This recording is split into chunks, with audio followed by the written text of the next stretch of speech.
오늘 함께 나눌 하나님의 말씀은 누가복음 20장입니다. 19절 말씀부터 26절 말씀까지를 교독하겠습니다.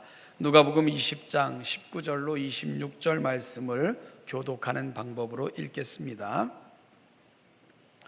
서기관들과 대제사장들이 예수의 이 비유는 자기들을 가리켜 말씀하심인 줄 알고 즉시 잡고자 하되 백성을 두려워하더라.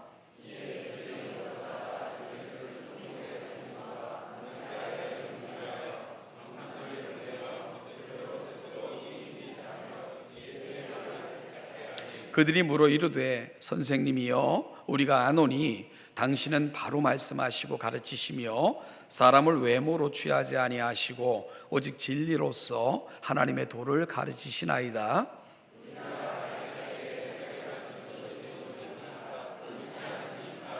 예수께서 그 간계를 아시고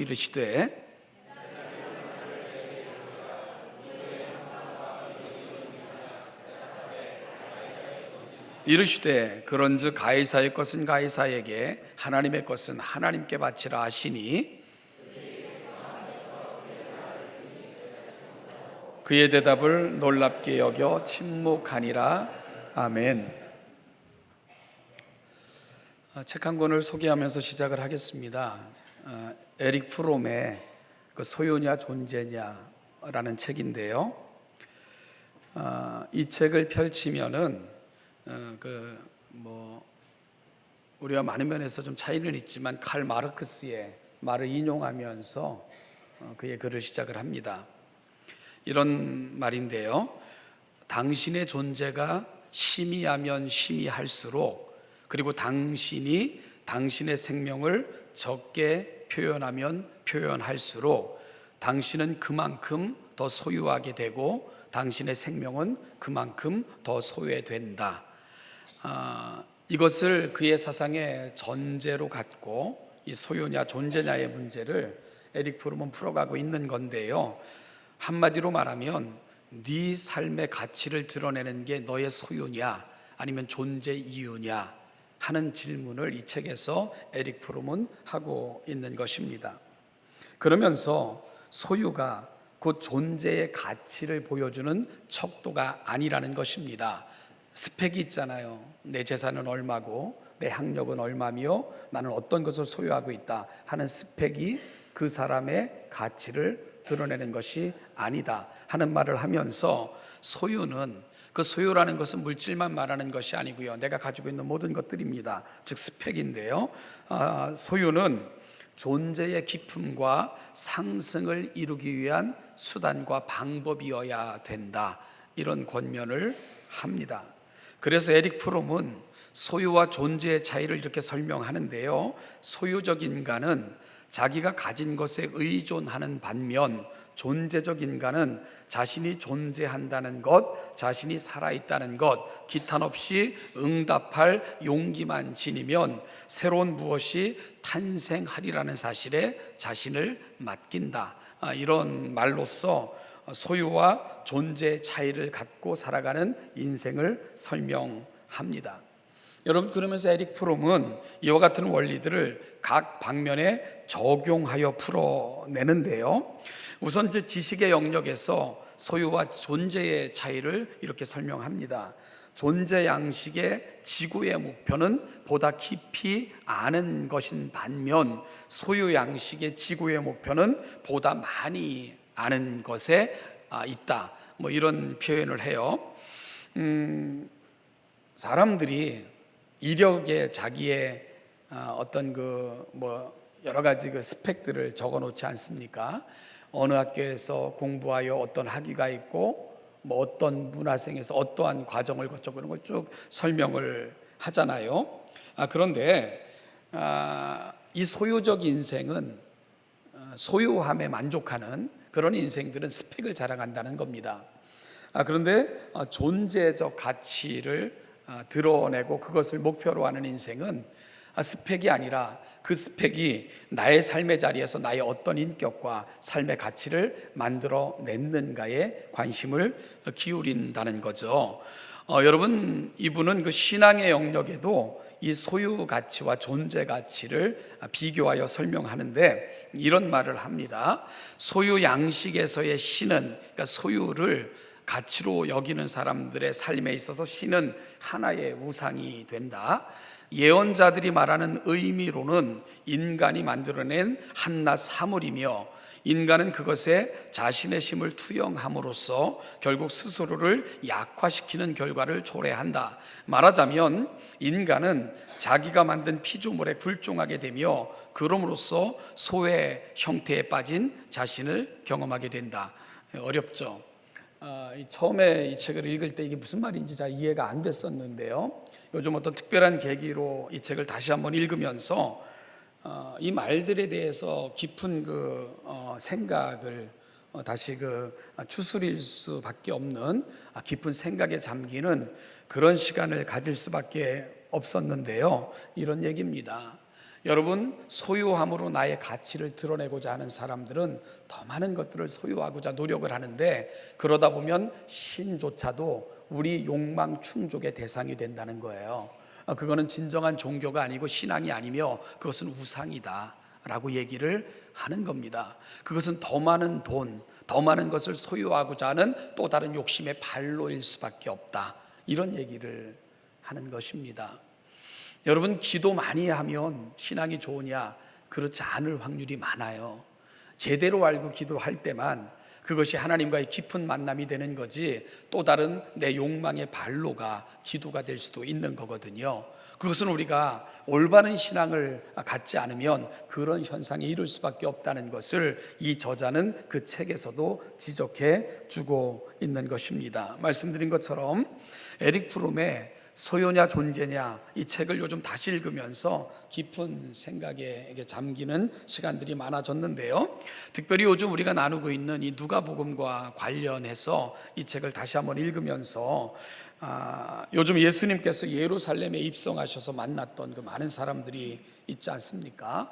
특별히 20장이 시작되면 그곳에는 대제사장들, 서기관들, 그리고 장로들이라 구별되어졌던 그 사람들이 보여줬던 삶의 모습을 다시 한번 돌아보면서 오늘 나는 어떻게 살아가고 있는가, 무엇이 내가 살아가는 가치이고 의미인가에 대해서 다시 한번 돌아보는 그런 시간을 갖고 있습니다.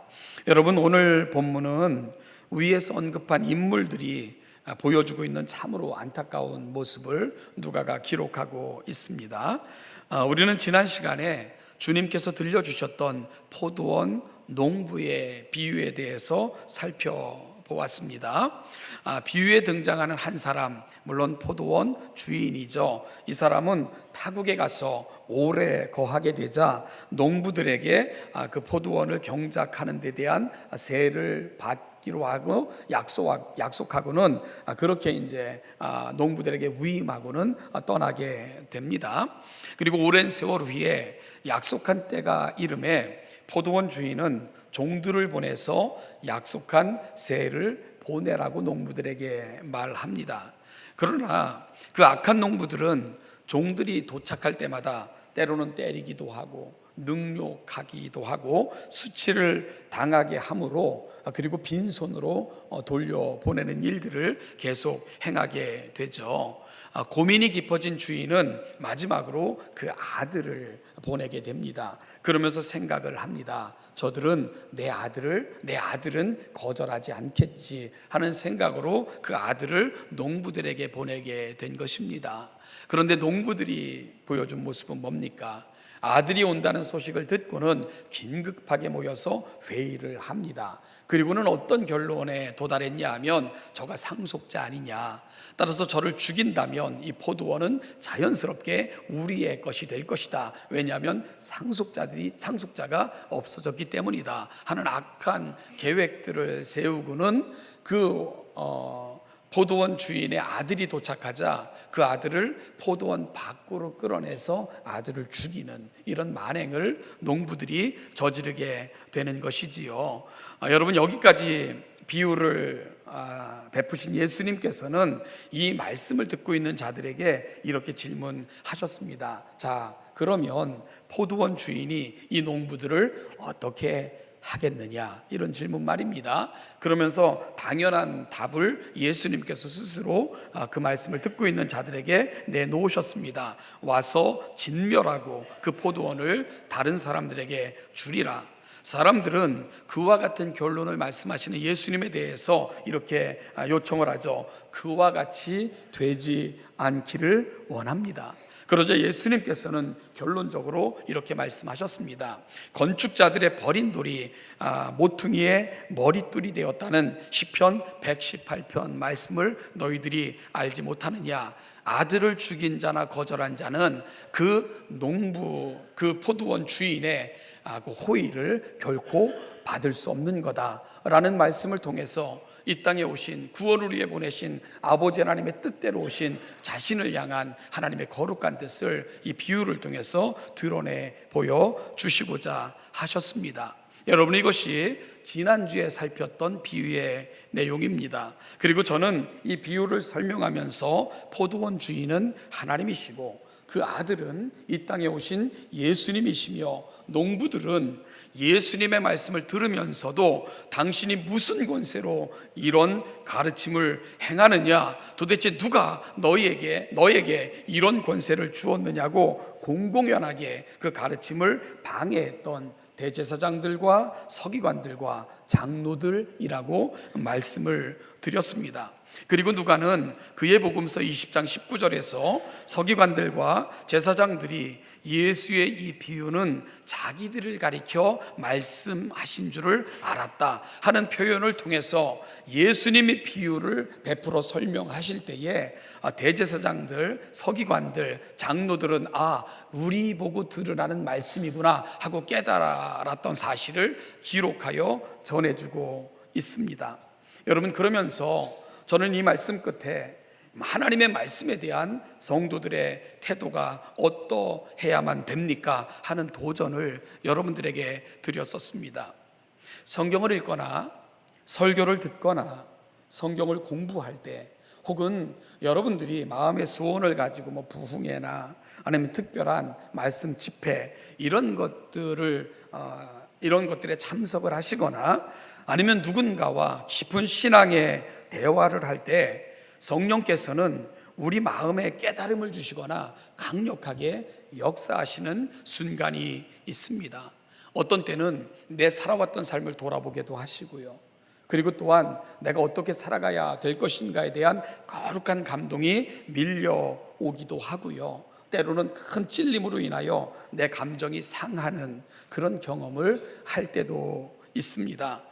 때로는 견딜 수 없는 죄책감이나 혹은 마음이 불편해질 때도 있어요. 여러분, 이 모든 것들이 성령님께서 여러분들에게 주시는 마음의 생각이고 간섭이고 여러분들 속에 찾아가시는 성령의 임재하심이라고 여러분들이 고백하셔야 됩니다. 그리고 그럴 때는 우리가 어떻게 해야 되는가? 그럴 때 우리는 어떻게 해야 되는가? 여기 우리가 가야 될 방향을 알려주는 예들이 성경에는 너무나도 많습니다.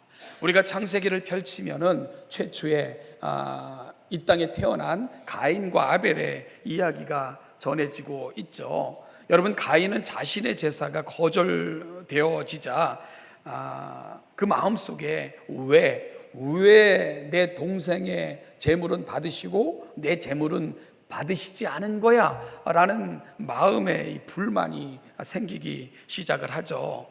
여러분, 그럴 때 정상적인 하나님의 사람들이라면 그 질문을 통해서 어디로 가야 되는 거죠? 돌아봄과 그리고 나를 살핌과 그리고 회개의 자리로 나아가야 되는 것입니다. 그럴 때 하나님과 우리와의 관계가 회복되어지고 우리는 또다시 하나님의 은총과 은혜가 있는 자리로 나아갈 수 있기 때문인 거죠. 그런데 가인은 그 질문에 대해서 어떤 행동을 보여주고 있습니까? 그 마음속에 자신의 감정을 주체하지 못하고 그 불편함을 동생을 죽이는 것으로 그 마음의 불편함을 해결하고자 자신의 분을 사귀고자 하는 그런 방식으로 그 일을 처리하고 만 것입니다. 그럴 때 성경은 가인에 대해서 어떻게 말합니까? 네가 죄를 통제하지 못하면 죄가 너를 주관하게 될 것이고 네 문설주에 엎드려서 죄와 나와 동행하자고 끊임없이 너를 유혹하게 될 것이다 하는 경고의 말씀을 하나님께서는 가인에게 주셨던 것이지요. 사랑하는 여러분, 어찌 보면 하나님의 특별하신 간섭, 그 마음을 불편하게 하시고 그 제사를 받지 않으시는 것도 하나님의 곁으로 부르시고자 하셨던 하나님의 의미였는데 가인은 그걸 놓치고 말았던 것입니다. 반면에 우리가 자주 하는 다윗의 이야기가 있습니다. 남의 아내를 꼬셔서 불륜을 저질렀고 뻔뻔스럽게도 그 남편이 자신의 충성스러운 부하였음을 알았음에도 여러분 우연을 가장하여 필연적으로 그 남편을 죽여버리지 않습니까? 전쟁터에서 그 충성스러운 부하를 가장 비참하게 죽게 만든 사람 바로 다윗입니다. 그런데 그 사건은 묻혀지는 것처럼 보였어요. 전쟁터에서 용사가 죽은 거거든요. 여러분, 병사가 전쟁터에서 죽은 것 흔히 일어날 수 있는 일 아니겠습니까? 그렇게 그 사건은 잊혀질 수 있었습니다. 그러나 하나님은 이를 잊지도 않으셨고 간과하지도 않으셨습니다. 그래서 하나님께서는 한 사람을 다윗에게 보내게 됩니다. 바로 나단이라는 선지자입니다. 나단은 정말 탐욕스러운 한 부자의 비유를 통해서 다윗의 죄를 지적을 했습니다. 여러분, 나단이 다윗에게 찾아왔을 때, 다윗이 이 밧세바를 취했을 때 그의 인기, 권세, 권력은 최고조에 이르렀을 때였습니다. 나단 한 사람 처결한다 해서 누가 뭘 할 사람 없을 정도의 인기와 권세를 누리고 있었던 것, 당시 다윗의 형편이었습니다. 여러분, 따라서 그 나단만 사라지면, 그 나단만 입을 닫으면 이 사건 아무도 얘기할 수도 없고요, 그리고 묻혀지거나 숨겨질 수 있는 일이었습니다. 그러나 다윗에게는 하나님이 계셨습니다. 그는 하나님을 외면할 수 없었습니다. 나단의 말을 듣고는 그 자리에 꿇어 엎드려 밤이 맞도록, 밤이 새도록 눈물로 하나님 앞에 용서의 기도를 올리기 시작을 합니다. 이 부분을 성경은 침상이 뜰 정도로 얼마나 많은 눈물을 흘렸으면 그 주변이 흥건하게 젖어 있는 모습을 그렇게 표현하고 있는 것입니다. 회개하고 또 회개했지요. 하나님, 나를 버리지 말아달라고. 나는 문둥병자와 같으니 내 소망은 하나님께만 있습니다. 고백하며 또 고백하며 하나님은 상한 심령의 제사를 외면하지 않으심을 믿으면서 간절히 구했던 것, 시편 51편을 통해 이런 다윗의 모습을 우리는 너무나도 자세하게 볼 수 있죠. 여러분, 그가 시로 남겼다는 것, 공적인 회개를 한 거예요. 그저 가슴 속에만 묻어둔 게 아니라 모든 사람들이 볼 수 있도록 그는 공적인 회개를 하고 있는 것을 보고 있는 것입니다. 예수님의 비유를 듣고 있는 사람들, 그 예수님의 비유가 자신들에게 하는 말인 줄 대제사장들, 서기관들, 장로들은 알았습니다. 여러분, 그런데 이 예수님의 말씀을 들었던 사람들, 그들이 다윗의 길로 갔다면 예루살렘 성의 운명은 달라졌을 수도 있습니다. 그것 때문에 예수님께서는 마지막 순간까지도 그 성의 백성들을 돌이키시고자 마지막 순간까지 말씀을 가르치시고 하나님의 은혜 가운데 이끄시고자 그렇게 노력하셨던 것 아닙니까? 그런데 그 말씀을 들었던 대제사장들, 서기관들, 바리새인들, 그런가 하면은 장로들은 어느 자리로 가버리고 말았습니까? 가인의 길로 간 거죠.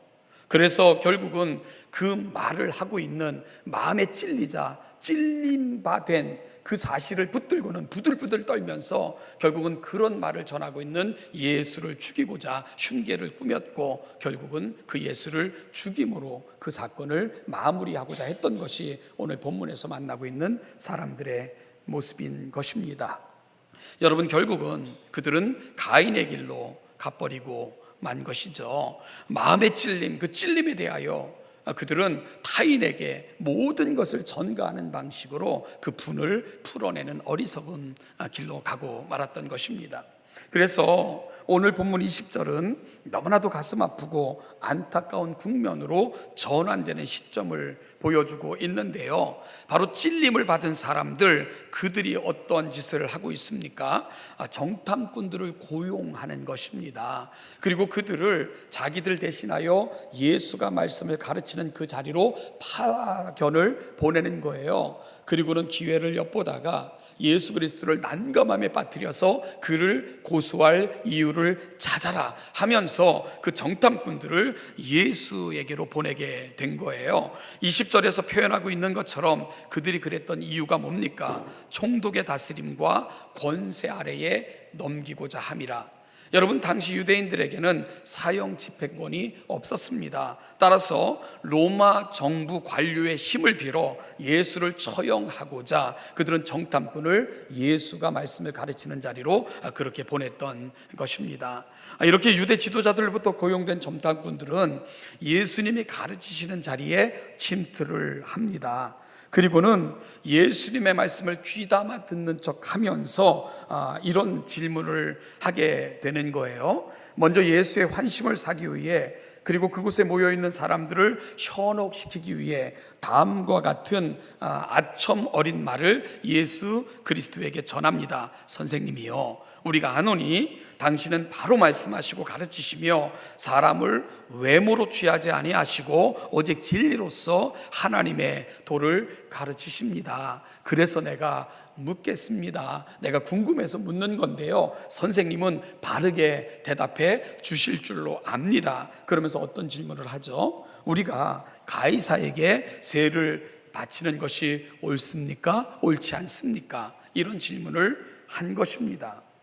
여러분, 이 질문은 굉장한 간계, 그래서 예수님께서 이들의 간계를 알았다 하실 정도로 굉장한 그 어떤 예수를 올무에 빠뜨리고자 하는 그런 간계가 서려 있는 질문이었는데요. 자, 예수님께서 세금을 바치라 해도 문제가 되고 바치지 말라 해도 문제가 되는, 바치라 하면 이방 나라에 충성하는 매국노로 몰아붙일 것이고요, 세금을 바치지 말라 하면 로마 정부에 대항하는 반역자로 몰아 그를 로마 정부에게 넘겨주려고 했던 거죠. 어찌 보면 후자가 예수님의 입으로부터 듣고자 했던 그들의 대답인지 모르죠.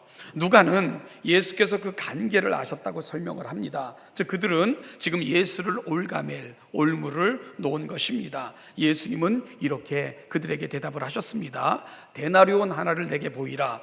그리고 그 데나리온 하나에 누구의 형상과 글이 쓰여 있는지를 살펴보아라 라고 그들에게 요청을 했습니다. 그들이 동전을 가져와요. 당시 데나리온은 로마 정부의 세금 화폐로 규정하여 사용되어졌던 화폐입니다.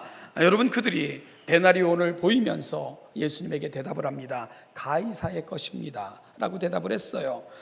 우리가 역사적인 정황을 보면 예수님 당시에 로마를 다스리고 있었던 황제는 티베리우스 황제입니다. 그런데 그는 여러 종류의 그 데나리온을 만들었는데 대부분 그가 만든 데나리온 앞면에는 자기 형상을 집어넣었어요. 그러니까 황제의 형상이 새겨진 거고요. 그리고 그 얼굴과 함께 흉상을 새겨넣고는 이런 글귀를 집어넣었습니다.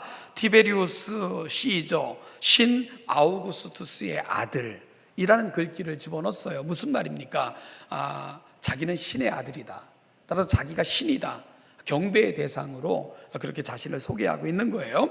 그리고 뒷면에는 황제의 어머니인 리비아의 얼굴을 집어 넣습니다. 리비아가 올림피아의 호를 쥐고 왼손에는 감람나무 가지를 들고 신들의 보좌에 앉아 하늘의 평화를 주는 인물로 그렇게 자기 어머니를 그려 넣은 것입니다.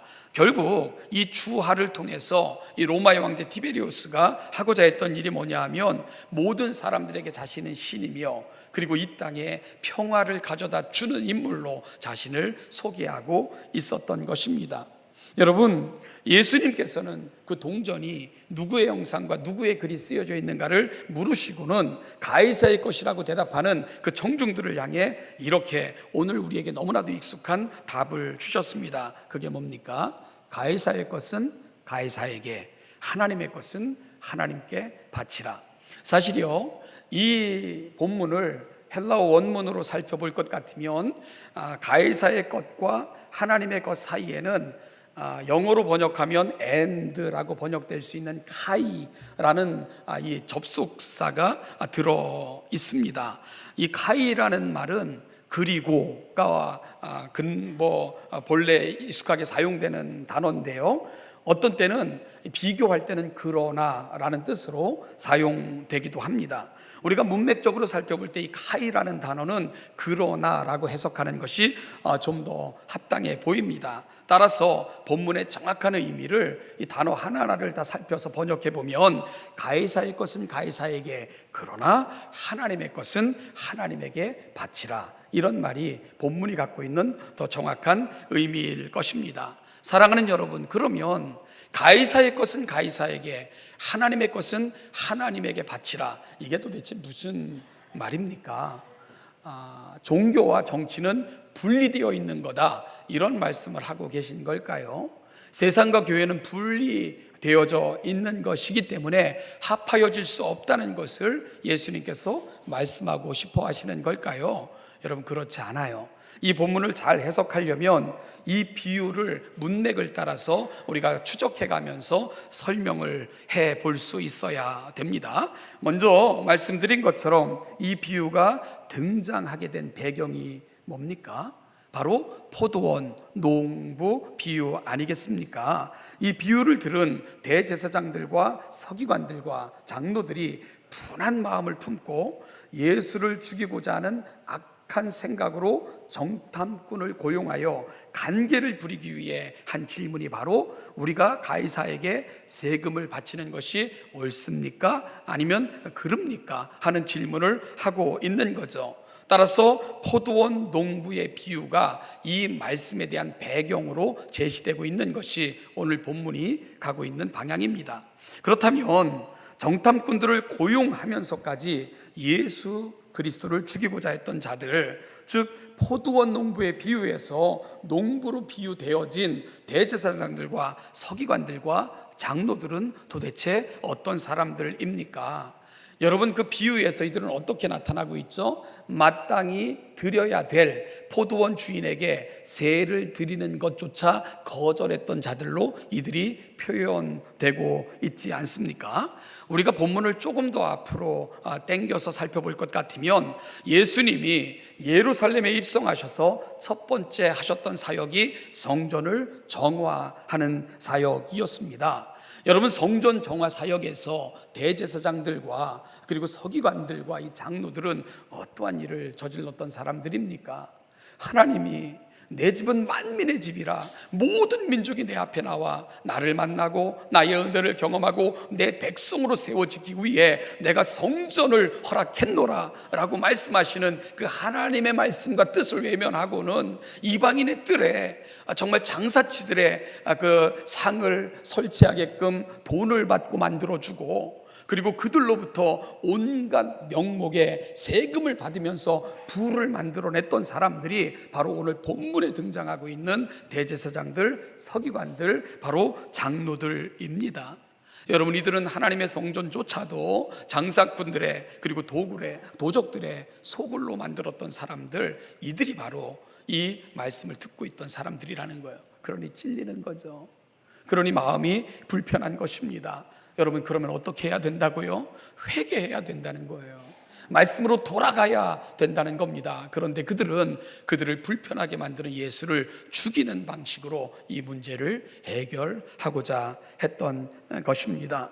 여러분, 하나님은 오늘 이 비유를 듣고 있는 특별한 사람들을 특별한 직책에 명하시면서 내 백성을 부탁하셨습니다. 내 백성에게 말씀을 가르쳐 달라. 내 백성을 바른 길로 인도해 달라. 그들이 죄를 짓고 돌아와서 상한 마음으로 너희에게 나아갈 때 그들의 제사가 하나님 앞에 올려지도록 그들을 도와달라. 이런 마음으로 그들을 백성 중에 특별한 자들로 하나님은 허락하신 것입니다. 그런데 그 특별한 백성들 위에 군림하면서 마치 그것이 권세인 줄 착각하여 백성들을 억압하고 착취하고 자기 부의 대상으로 삼았던 사람들, 오늘 본문 속에 나타나고 있는 사람들은 바로 그들이라는 것입니다. 그러면서 예수님께서는 그들에게 가이사의 것은 가이사에게, 그러나 하나님의 것은 하나님께 바쳐야 된다라는 말씀을 하고 계신 거죠. 여러분, 그렇다면 이 본문이 갖고 있는 정확한 의미가 뭘까? 이것을 말씀드리며 오늘 말씀을 마무리하고자 합니다. 그들이 동전을 가져다 예수님 앞에 보여드립니다. 그 동전에는 티베리우스의 형상이 새겨져 있었고요.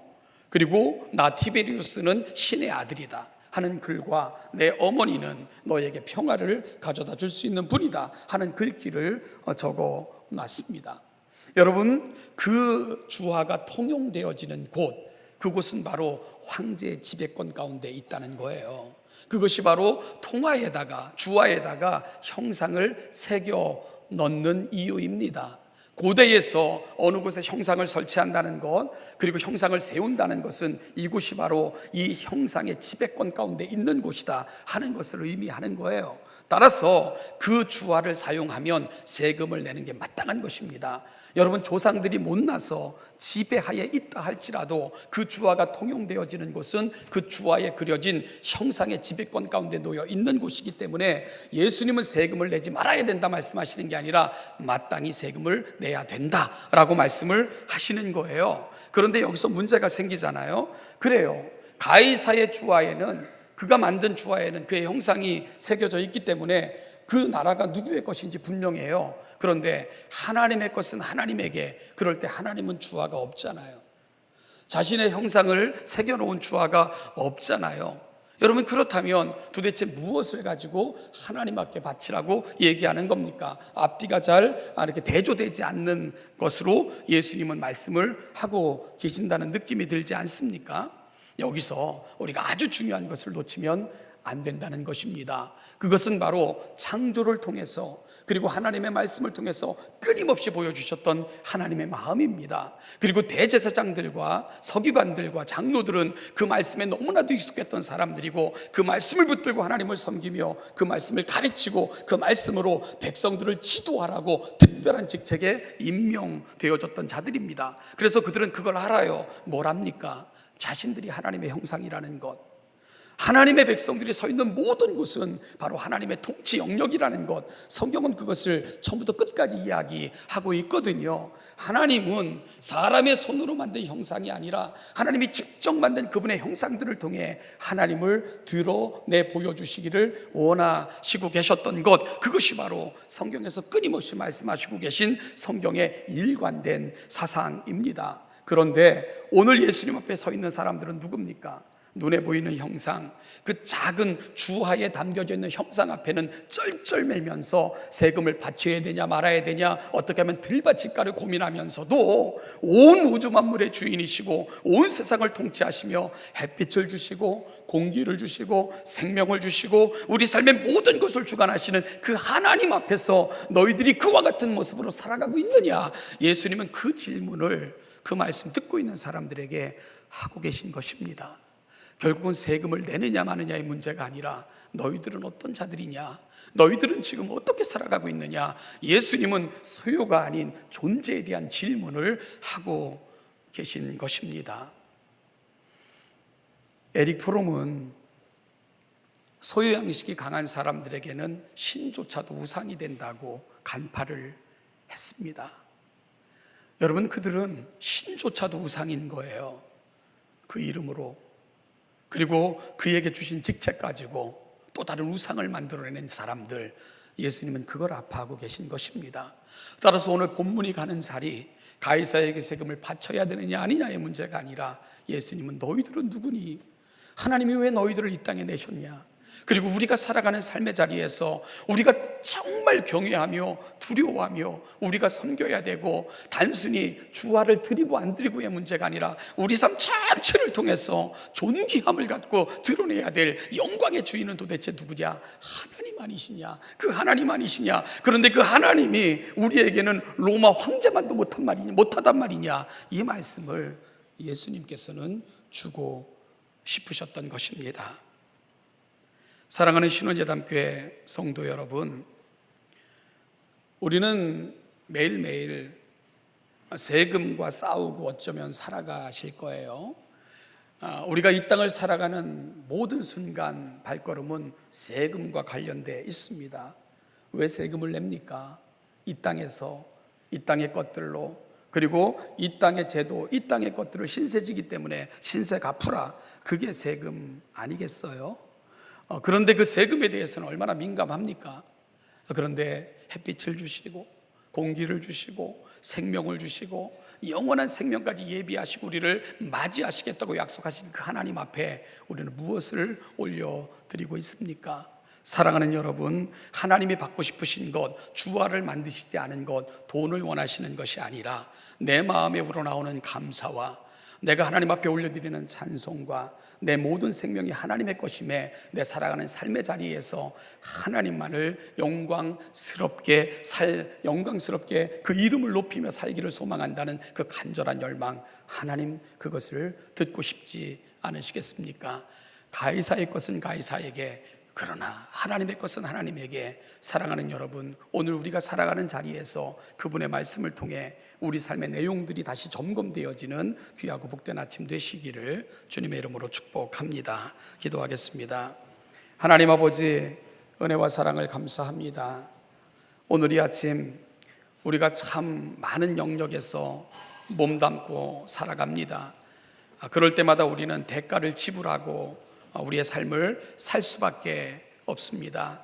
운동을 하나 할 때도, 우리가 직장에 다니면서 돈을 벌 때도, 그리고 장사여 일을 남길 때도 우리는 마땅히 사용하기에 세금을 내야 된다는 그런 생각으로 세금을 내며 세금을 지불하며 그것 당연한 것처럼 여기며 살아가는 것이 우리들의 모습인데, 생명을 주시고 우리의 삶을 영익케 하시며 영원한 나라까지 예비하셔서 독생자를 보내시면서까지 초청하신 그 하나님 앞에 우리는 그 하나님의 영역과 하나님의 주권과 하나님의 되심을 인정하며 살아가고 있는가를 다시 한번 묻는 가운데, 오늘 우리가 가야 될 자리, 예수님의 소원, 하나님의 소원이 어디에 있는가를 묻고 또 물으며 답을 찾아 나갈 수 있는 아름다운 주의 백성들 되게 하여 주시옵소서. 감사드리며 예수님의 이름으로 기도하옵나이다.